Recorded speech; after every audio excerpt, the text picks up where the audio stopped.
Hi students, எல்லாம் நல்லா இருக்கீங்களா? எல்லோரும் நல்லா இருப்பீங்கன்னு தான் நினைக்கிறேன். இன்றைக்கி நான் உங்களுக்கு கம்யூனிகேஷன் ஸ்கில், அதாவது ஐடி அப்படின்ற ஒரு நியூ சப்ஜெக்ட் வந்திருக்கு தானே. ஐடி அப்படின்றோட ஃபுல் ஃபார்ம் என்னென்னா இன்ஃபர்மேஷன் டெக்னாலஜி. அதில் நம்மளுக்கு ஃபர்ஸ்ட் டாப்பிக்காக கொடுத்துருக்கிறது கம்யூனிகேஷன் ஸ்கில்ஸ். அதை பற்றி இன்றைக்கி நான் உங்களுக்கு டீட்டெயிலாகவும் ரொம்ப பர்ஃபெக்டாகவும் சொல்லித்தரப்போகிறேன். பார்க்கலாமா? வாங்க. இப்போ ஃபர்ஸ்ட் நம்ம பார்க்க போகிற ஒரு டாபிக் ஃபஸ்ட்டு கம்யூனிகேஷன் அப்படின்னா என்னன்னு பார்க்க போகிறோம். What is communication? Communication is the process of sharing informations, ideas, feelings or through between peoples. அதாவது என்ன சொல்கிறாங்க அப்படின்னா, கம்யூனிகேஷன் அப்படின்னா ஒரு என்கிட்ட இருக்கக்கூடிய ஒரு ஐடியாவை இன்னொருத்தவங்களுக்கு கன்வே பண்ணுறாங்கல்ல, அந்த ஒரு ப்ராசஸ் தான் கம்யூனிகேஷன் அப்படின்னு சொல்கிறாங்க. என்னன்னா மறுபடியும் சொல்கிறேன், என்ன அப்படின்னா எனக்கிட்ட இருக்கக்கூடிய ஒரு பர்ஃபெக்ட் ஐடியாவை இன்னொருத்தவங்களுக்கு நான் ஷேர் பண்ணுறேன்ல, that is known as communication. Done. உங்களுக்கு நல்லா புரிஞ்சிருக்கும்னு நான் நம்புகிறேன். நெக்ஸ்ட், அதாவது கம்யூனிகேஷன் அப்படின்னா இந்த ஒரு ரெண்டு பேர்த்துக்கு நடுவில் மட்டும்தான் நடக்குமானா கண்டிப்பாக கிடையாது. 1000 ஆஃப் பீப்புளுக்கு நடுவுலையும் நடக்கலாம், இல்லை ஒன்லி 1 பர்சனுக்கு நடுவுலையும் நடக்கலாம். So there is no limit of communication. கம்யூனிகேஷனுக்கு கண்டிப்பாக லிமிட் கிடையாது. அண்ட் செகண்டாக இப்போ நம்ம பார்க்க போகிறது எலமெண்ட் ஆஃப் கம்யூனிகேஷன் சைக்கிள். இப்போ யூஸ்வலாகவே சைக்கிள்னால் என்னது சொல்லுங்கள் பார்க்கலாம். சைக்கிள்னால் இப்போ ஒரு குட்டி குழந்த பிறந்து அது வளர்ந்து அது ஒரு தவிழ்கிற ஸ்டேஜ்லேருந்து நடக்கிற ஸ்டேஜ், இப்படி ஒரு ஸ்டேஜ் பை ஸ்டேஜாக கடைசியாக அது க்ரோனப்பான ஒரு சைல்டாக மாறுது தானே. ஸோ இதை என்னன்னு சொல்லுவாங்கன்னா கண்டிப்பாக ப்ராசஸ் அப்படின்னு சொல்கிறாங்க. அந்த மாதிரி ஒரு சென்டர் ஒரு மெசேஜில் சென்ட் பண்ணுறவர், அவர் அனுப்பிச்ச ஒரு மெசேஜ் எப்படி ஒருத்தவங்க கிட்ட லாஸ்ட்டாக சென்டர் டு அப்புறம் ரிசீவர் இருப்பாங்க, ரிசீவர்கிட்ட போகும். அந்த ப்ராசஸ் சென்டர்லேருந்து sender to receiver, how it's happen ஒரு த ப்ராசஸ் இட் கண்டைன்ஸ் அப்படின்றத தான் இன்றைக்கி நான் ப்ராப்பராக சொல்லித்தர போகிறேன். இன்றைக்கி இதில் எப்படி இருக்கும் அப்படின்னா, சென்டர் அப்படின்னாக்கா ஒருத்தவங்க சென்ட் பண்ணுவாங்கல்ல, அவங்கள தான் சென்டர் சொல்லுவாங்க. மெசேஜ் அப்படின்னா ரெண்டாவது தான் மெசேஜ் தான் செகண்ட் ப்ராசஸ். தேர்ட் ப்ராசஸ் அப்படின்னா encoding. What is mean by encoding? Encoding அப்படின்னா டர்னிங் டுவர்ட்ஸ் இன்டு வேர்ட்ஸ். நீங்கள் அனுப்பிச்ச மெசேஜ் ஒரு வேர்ட்ஸாக மாறக்கூடிய ஒரு பார்ட் தான் என்கோடிங் சொல்கிறாங்க. நாலாவதாக சேனல். மீடியம்னா என்ன? நானும் நீங்களும் பேசிக்கிறதுக்கு ஒரு மீடியம் இருக்குது. அது என்ன மீடியம்? கெஸ் பண்ணி பார்க்கலாம். அது என்ன மீடியம் அப்படின்னா ஏர் அப்படின்ற ஒரு மீடியம் இருக்குது. அந்த மீடியம்னால தான் நான் உங்ககிட்ட பேச முடியுது, என்கிட்ட பேச முடியுது. ஏர் தான் மீடியம். ஓகே, ஃபிசிக்ஸில் படிச்சிருப்பீங்கன்னு நினைக்கிறேன். அப்புறம் டீகோடிங் அப்படின்னா அண்டர்ஸ்டாண்டிங் த மெசேஜ். கடைசியாக அந்த சென்டர் அமைச்சாங்கல்ல, அந்த ஒரு மெசேஜ் ரிசீவருக்கு புரிஞ்சுக்கிறக்கூடிய அந்த ஒரு டைமிங் எடுக்கும்ல, அதுதான் டீகோடிங் அப்படின்ற பார்ட். அப்புறம் கடைசியாக அதை புரிஞ்சுட்டு கடைசியாக அவர் என்ன அனுப்புகிறாரு அப்படின்னா ஓகே அதுக்கான ரிப்ளை அனுப்புவாங்கள்ல, அதுதான் last feedback, reply or reflection அப்படின்றது. ஓகே, இப்போ உங்களுக்கு புரிஞ்சிருக்கும் இந்த elements. First sender, message, encoding, channel, decoding, feedback. இந்த 7 தான் it's more important. And third one என்ன அப்படின்னா, கம்யூனிகேஷன்ஸ் ஆர் 3 டைப்ஸ். கம்யூனிகேஷன் மொத்தம் எத்தனை டைப்ஸ்? 3 டைப்ஸ். என்னென்னா verbal communication, non verbal communication, visual communication. இப்போ வேர்பல் கம்யூனிகேஷன் அப்படின்னா speak or talk to share ideas. அதாவது வேர்பல் அப்படின்னாவே பேசுகிறது. வேர்பல் கம்யூனிகேஷன்னா என்ன? பேசுகிறது தான் வேர்பல் கம்யூனிகேஷன் அப்படின்னு சொல்கிறாங்க. நான் வேர்பல் கம்யூனிகேஷன் அப்படின்னா என்ன? நான் வேர்பல் கம்யூனிகேஷன் அப்படின்னா பாடி லாங்குவேஜ், ஃபேஷியல் எக்ஸ்ப்ரெஷன்ஸ். இப்போது நம்ம வீட்டுக்கு யாராவது வந்திருக்காங்கன்னு வச்சுக்கோங்களேன், நம்ம என்ன ஃபஸ்ட்டு சொல்வோம்? வாங்க, வணக்கம் அப்படி சொல்லுவோம்ல. வணக்கம்னா நம்ம எப்படி சொல்லுவோம்? கையில் தானே சொல்வோம். அதை விட இப்போ நம்ம ஒருத்தவங்களை பார்த்தோன்னே ஸ்மைல் பண்ணுவோம் தானே. அந்த நம்ம ஸ்மைல் பண்ணுறது எதுக்கு அடியில் வரும் அப்படின்னா நான் வேர்பல் கம்யூனிகேஷன். வேர்பல் கம்யூனிகேஷன் அப்படின்னா இப்போது நம்ம வீட்டுக்கு யாராவது வந்தோடனே வாங்க அப்படின்னு சொல்கிறோம்ல, அது verbal communication first. Second point நான் வெர்பல் கம்யூனிகேஷன்னா அவங்க வந்தோடனே நம்ம அவங்கள பார்த்து ஒரு ஸ்மைல் கொடுப்போமா மாட்டோமா, கொடுப்போம்ல, அந்த மாதிரி ஸ்மைல் பண்ணுறது comes under non verbal communication. Third point visual communication using charts, pictures, diagrams, symbols. இப்போது அவங்க வந்தோடனே நம்ம ஃபஸ்ட்டு என்ன சொல்வோம்னு பார்த்தோம், அவங்கள வாங்கன்னு கூப்பிடுவோம், அப்புறம் வந்துட்டு ஸ்மைல் பண்ணுவோம். தேர்ட், அவங்கக்கிட்ட நம்ம அதாவது நம்ம தமிழ் வழக்கம் படி பார்த்தா கை ரெண்டையும் சேர்த்து வச்சு வணக்கம் அப்படின்னு தலை குமிஞ்சு சொல்கிறோமா, வாங்க வணக்கம் அப்படி சொல்கிறோமா நிறைய இடத்துல. ஸோ அந்த வணக்கம் அப்படின்றது விஷுவல் கம்யூனிகேஷனுக்குள்ளார வந்துடும். இப்போ என்னென்ன verbal, non verbal, visual. Verbal அப்படின்னா நான் சொன்னேன்ல, நம்ம வீட்டுக்கு யாராவது கெஸ்ட் வராங்கன்ற எக்ஸாம்பிளோட வேர்பல்னால் என்ன பண்ணுவோம், வாங்கன்னு சொல்வோம். நான் வேர்பல்னால் என்ன சொல்வோம், அவங்கள பார்த்து சிரிப்போம். விஷுவல் அப்படின்னா கையில் வணக்கம் சொல்லுவோம். ஸோ இந்த மூணுமே டைப்ஸ் ஆஃப் இதில் ஒரு எக்ஸாம்பிள் வச்சு நான் மூணுமே கம்ப்ளீட் பண்ணியிருக்கேன். ஓகேயா? இப்போ நம்ம fourth last, more but it not least அப்படின்ற மாதிரி கடைசியான விஷயத்தை இப்போ நான் சொல்கிறேன்.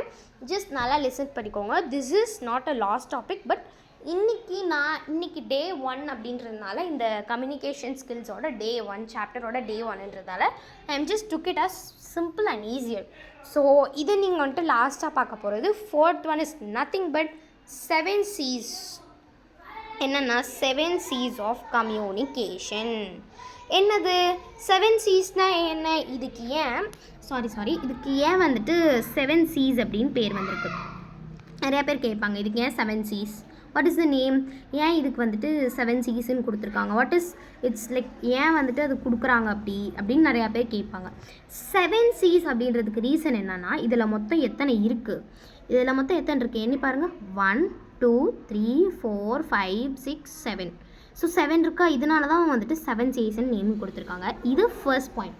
And more important second point என்ன தெரியுமா, ஏன் இதுக்கு 7 Cஸ்ன்னு கொடுத்துருக்காங்கன்னா, ஃபஸ்ட்டு பாருங்கள், எல்லாத்தோட ஃபர்ஸ்ட் லெட்டர் இதில் பாருங்கள். கிளியர் C, கன்சிஸ் C, கான்ஹெரண்ட் C, கன்சிடென்ட், அப்புறம் அதுக்கும் சியா கரெக்ட், கம்ப்ளீட், அப்புறம் கண்டினியூஸ். ஸோ இந்த மொத்தம் 7 கொடுத்துருக்காங்கல்ல, இந்த 7க்குமே இந்த மொத்த 7லேயுமே என்னதான் இருக்குது அப்படின்னா, இதுக்கு 7 Cஸ்ன்னு வந்ததுக்கான ரீசன் என்னென்னா, இது எல்லாமே 7ஆல் தான், இது எல்லாமே மொத்தம் 7. It's completely full of 7. Why it is came as C? What's the reason for that C? That is nothing but all the 7 are starting from C. So it came as 7 C's, right? Okay. இப்போ இந்த 7 C's என்னென்னு பார்க்கலாமா. நான் C's ஒவ்வொன்றுமே Cயில் தான் start ஆகும்னு சொல்லிட்டேன். இப்போ ஃபஸ்ட்டு பாயிண்ட் என்னென்னா கரெக்ட்னா என்ன, கிளியர்னா என்ன, மாற்றி சொல்லிட்டேன். கிளியர்னா be clear and easy to understand. Clear அப்படின்னா, இப்போ நம்ம என்ன விஷயம் சொல்ல வரமோ அதில் நம்ம கிளியராக நம்ம சொன்னோம்னா தான் உங்களுக்கும் புரியும். இப்போ நான் என்ன சொல்ல வரணும் அதை நான் கிளியராக சொன்னால் தானே உங்களுக்கு படிக்கிறவங்களுக்கும் புரியும். ஸோ பி கிளியர், அதாவது இந்த கிளியர் அப்படின்றதுக்கு என்ன அப்படின்னா பி கிளியர். இது உங்களுக்கு ஒரு வேளை எக்ஸாமில் கேட்டாங்கன்னா இது எழுதுனீங்கனாவே மேக்ஸிமம் மார்க் போட்டுருவாங்க எங்கேயா இருந்தாலும். ஸோ ஓகேயா, டன். இப்போது நெக்ஸ்ட் ஒன் பார்க்கலாமா. ஓகே, செகண்ட் ஒன் இஸ் கன்சிஸ்னால் என்ன, keep it short to the point. அதாவது ஷார்ப்பாக வச்சுக்கிறது. எப்பயுமே நம்மளோட ஷார்ப்பாக தானே இருக்கும் சிசர்ஸ் எல்லாம். எக்ஸாம்பிள் சிசர்ஸ்னால் இப்படி ஷார்ப்பாக இருக்கும்ல, அந்த ஷார்ப்னஸ், அதாவது அதுக்கு என்ன தேவையோ அப்போ மட்டும் ஷார்ப்பாக இருக்கும். இப்போ நம்ம ஏதோ ஒரு திங்ஸ் கட் பண்ணும் போது நல்லா ஷார்ப்பாக இருக்கும் தானே, மித்த டைம்ஸில் அது யூஸ் பண்ண மாட்டோம், க்ளோஸ் பண்ணி வச்சிடுவோம். அந்த மாதிரி இப்போ நம்மளுக்கு எங்கெல்லாம் நம்ம என்ன பேசுகிறோமோ அதில் நம்ம ரொம்ப ஷார்ப்பாக அதில் நம்ம நல்லா ஷார்ப்னஸை காட்டணும். It's more important. அதாவது என்னென்னா, கிளியர் அப்படின்னா நம்ம என்ன சொல்ல வரமோ அதில் நம்ம ரொம்ப கிளியராக இருக்கணும். கன்சிஸ் அப்படின்னா நம்ம என்ன சொல்ல வரமோ அந்த பாயிண்ட்டை ரொம்ப கரெக்டாக இருக்கணும். மித்த எல்லா பாயிண்ட்டும் இருந்தாலும் அதை ஷார்ட்டாக கிறிஸ்பாக நீட்டாக பர்ஃபெக்டாக ப்ரெசென்ட் பண்ணணும். அதை தான் கன்சிஸ் அப்படி சொல்கிறாங்க. கன்ஹெரண்ட், ஒரு வேளை வந்துட்டு உங்களுக்கு கன்சிஸ்க்கு மீனிங் ஆர் சம்திங் எல்ஸ் ஸ்கூலில் கேட்டிருந்தாங்க அப்படின்னா, keep it short and to the point. இது நீங்கள் அப்படியே எழுதிடலாம். இது எழுதினீங்கனாவே மேக்ஸிமம் மார்க் கொடுப்பாங்க எல்லா ஸ்கூல்லையுமே. ஓகே, கன்ஹெரண்ட்டு என்ன? Logical, organised. இப்போது கன்ஹெரண்ட்டுக்கு ஒரு ஈஸி எக்ஸாம்பிள் என்ன தெரியுமா? இப்போ நான் உங்களுக்கு இப்படி ஒரு ஷெட்யூல்டான இப்படி நான் உங்களுக்கு ஒரு ஃபுல்லாக ஒன்று எடுக்கிறேன். இந்த ஃபுல்லாக இப்படி எடுத்தேன்னா உங்களுக்கு புரியுமா? ஃபஸ்ட்டு ஒன்று, second one, third one, fourth one, இப்படி நான் ஒவ்வொன்றா எடுக்கும் போது தானே உங்களுக்கு புரியுது. ஸோ இந்த மாதிரி நீட்டாக ஆர்கனைஸ்டாக சொல்லும் போது தான் ஈஸியாக புரியும். ஸோ அதுக்கு தான் வந்துட்டு கான்ஹெரண்ட் அப்படின்னா மேக்ஸிமம் ஆர்கனைஸ்டுன்னு சொல்லலாம். கன்க்ரீட் அப்படின்னா ஸ்பெசிஃபிக், அதாவது இப்போது கன்க்ரீட் அப்படின்னா இப்போ நீங்கள் என்ன டாபிக் நீங்கள் பேசுகிறீங்களோ அதில் ரொம்ப இம்பார்ட்டண்ட் கொடுத்து அதை மட்டும் பேசணும். அதை விட்டுட்டு எக்ஸ்ட்ரா பாயிண்ட்ஸு இதெல்லாம் பேசலாம். பட் ஆனால் வந்துட்டு நீங்கள் என்ன ஒரு விஷயம் பேசுகிறீங்களோ அதில் ரொம்ப இம்பார்ட்டன்ஸோடு பேசணும். எக்ஸாம்பிள்ஸ் கொடுக்கலாம், ஓகே. பட் நீங்கள் என்ன பேசுகிறீங்களோ give important to that's it. Specify your content and specify your communication with that topic. ஓகேயா? இப்போ நான் இதை பற்றி இப்போது 7 C's of communication பண்ணுறேன்னா அதை பற்றி தான் நான் அதிகமாக சொல்லணுமோ தவிர அதை விட்டு அவுட் ஆஃப் பாக்ஸ் பற்றி நான் பேசுகிறது இட்ஸ் நாட் லாஜிக்கல். ஸோ நான் இம்பார்ட்டண்ட்டை மட்டும் ஸ்பெசிஃபை பண்ணி பேசணும். கரெக்ட் அப்படின்னா ஆக்சுவலி ப்ராப்பர். இதில் நீங்கள் வந்துட்டு என்ன அப்படின்னா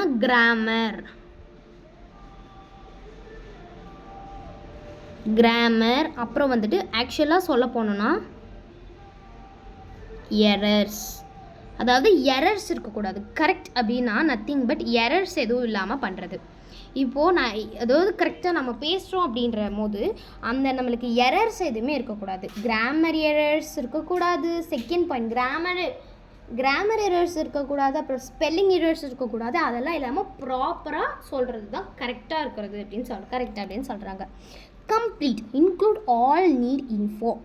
அதாவது உங்களுக்கு தேவைப்படுற விஷயம் எல்லாத்தையுமே சொல்லி முடிச்சிடணும்.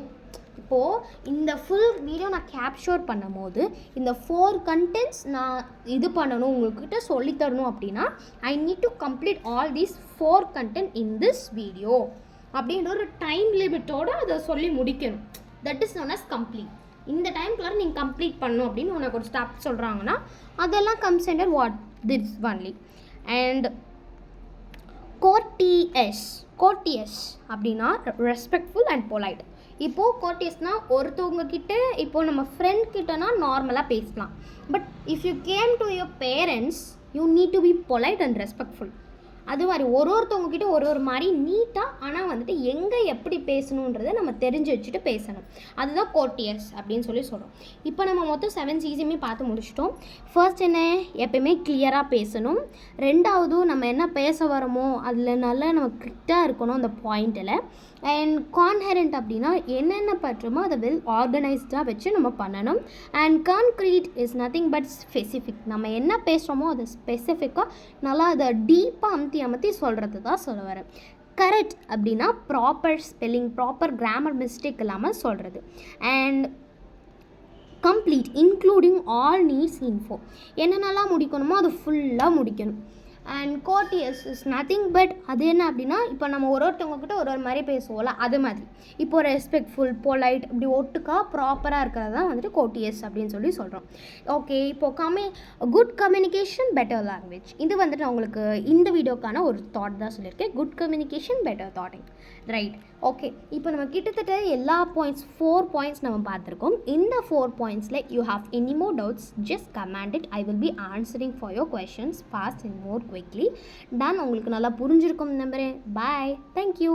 அதுக்கு முன்னாடி நான் என்ன சொல்ல வரேன்னா, communication is sharing of informations. Elements எல்லாம் என்ன? Sender, message, encoding, channel, decoding, feedback. Types of communication verbal, non verbal, visual communication. இதெல்லாம் 7 C's என்ன? Clear, concise, coherent, concrete, correct, complete, கோர்ட்டியஸ். முடிச்சிட்டோமா? Okay, good communication better language. டாடா, see you.